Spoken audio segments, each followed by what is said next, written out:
একবার ভীষণ রাগ নিয়ে একজনকে বলেছিলাম, তুমি আর কখনো আমার সাথে যোগাযোগ করবে না।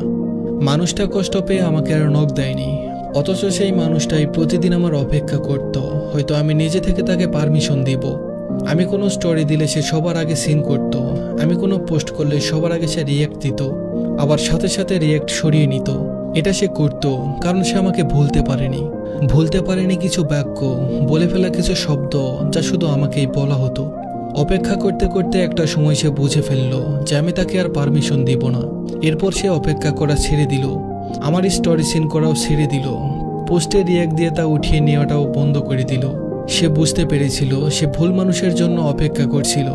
আচমকা আমি তাকে ভুল প্রমাণ করে একদিন আমি তাকে নিজেই কল করলাম। ফুপিয়ে অনেকক্ষণ ধরে সে তার অভিমান ছাড়লো আমার উপর। সেদিন আমি প্রথম অনুভব করলাম পৃথিবীতে সবচাইতে বড় তৃষ্ণা হলো কারো সাথে একটুখানি কথা বলার তৃষ্ণা।